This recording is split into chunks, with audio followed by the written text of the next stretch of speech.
بدشگونی لینا یہ بہت سارے معاشروں میں اور تہذیبوں میں مروج تھا اور اب بھی مروج ہے، لیکن اسلام نے اس کی نفی کی ہے۔ بدشگونی کیا ہے؟ کسی دن کو، کسی جگہ کو، کسی شخص کو منحوس خیال کرنا۔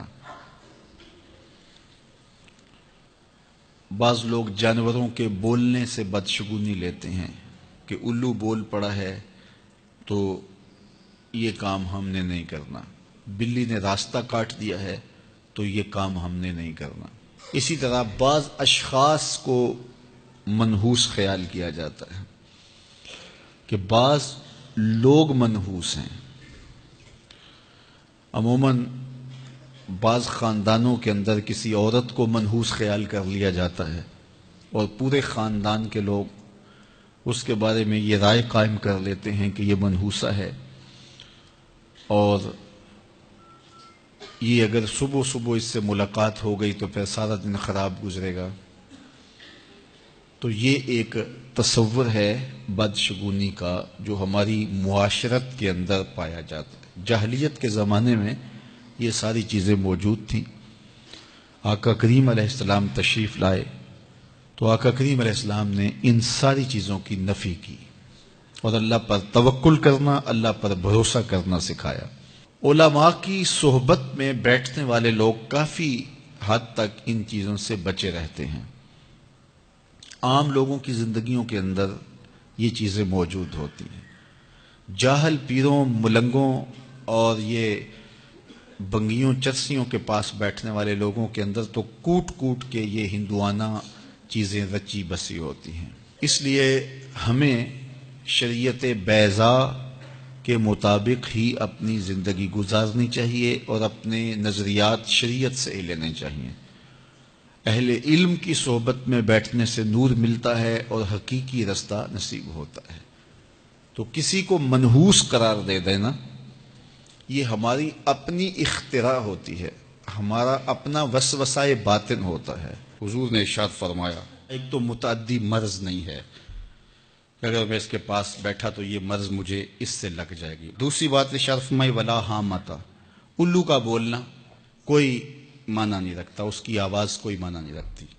تیسری بات فرمائی اور نہ ہی ستاروں کی کوئی تاثیر ہے کہ فلاں ستارے کا یہ اثر ہے۔ اقبال کہتا ہے یہ ستارے میری قسمت پر کیسے اثر انداز ہوں گے جو خود افلاک میں زار و زبوں گھوم رہے ہیں۔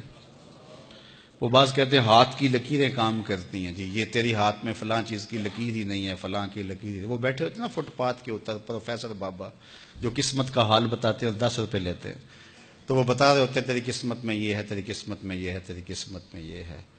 وہ کسی نے کہا قسمت تو ان کی بھی ہوتی ہے جن کے ہاتھ بھی نہیں ہوتے۔ تو یہ لکیروں میں قسمت کو تلاش نہیں کیا جا سکتا۔ جب بچہ شکم مادر میں 120 دن کا ہوتا ہے، صحیح حدیث میں آتا ہے، فرشتہ اس کی عمر بھی لکھ جاتا ہے، اس کا رزق بھی لکھ جاتا ہے، اس کا شقی و سعید بھی ہونا لکھ جاتا ہے۔ لکھ دیا گیا، قلم اٹھا لیے گئے اور صحیفے خشک ہو گئے، اب کوئی نہیں لکھا جائے گا۔ تو جو شکم مادر میں لکھا گیا۔ اور چوتھی بات اللہ کے محبوب نے فرمایا کہ سفر کچھ نہیں ہے۔ یعنی کچھ لوگ کہتے ہیں یہ جو سفر کا مہینہ ہے یہ بہت ہی سخت مہینہ ہوتا ہے اور ان دنوں کے اندر سفر نہیں کرنا چاہیے، ان دنوں کے اندر شادی نہیں کرنی چاہیے، ان دنوں کے اندر اگر شادی کی جائے تو وہ شادی کامیاب نہیں ہوتی، اس لیے کہ یہ مہینہ منحوس ہے۔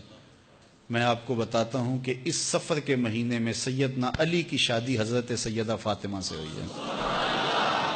بتاؤ اس سے کامیاب کوئی شادی ہو سکتی ہے؟ کوئی کہتے ہیں جی اس مہینے میں اگر شادی ہو تو اولاد نہیں ہوتی۔ حضرت علی اور سیدہ فاطمہ کی شادی ہوئی ہے، حسن اور حسین پیدا ہوئے ہیں، ایسے کوئی بیٹے تو لاؤ زمانے میں۔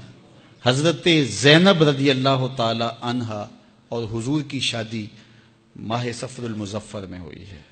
اس لیے ہمارے علماء اس کو خالی سفر کا مہینہ بولنے کے بجائے صفر الخیر یا صفر المظفر کے نام سے پکارتے ہیں، یعنی کامیابی کا مہینہ، خیر کا مہینہ۔ تو یہ محض لوگوں کی اختراعات ہیں۔ تو جس طرح باقی مہینوں میں شادی کرنے میں کوئی حرج نہیں، تو سفر کے مہینے میں بھی شادی کرنے میں کوئی حرج نہیں، آقا کریم نے فرمایا یہ بدشگونی لینا یہ شرک ہے، اللہ کے توکل کے منافی بات ہے۔ اس لیے جاہل لوگوں کا کام ہے کہ لوگوں کو اوہام میں وسوسوں میں مبتلا رکھیں، ضعیف الاعتقادی قائم رہے تاکہ کچھ لوگوں کا کام چلتا رہے، لیکن اللہ کے محبوب جو دین لے کر آئے اس میں اس کو علامت شرک بتایا گیا۔ یہ جو بدشگونی ہے یہ فرمایا تمہارے اندر کا وسوسہ ہے، اور جب کوئی بندہ اندر سے ضعیف الاعتقاد ہوتا ہے تو پھر یہ چیزیں اسے پیش آتی رہتی ہیں، اس کو یہ سمجھتا ہے ہاں اسی وجہ سے ہو رہا ہے۔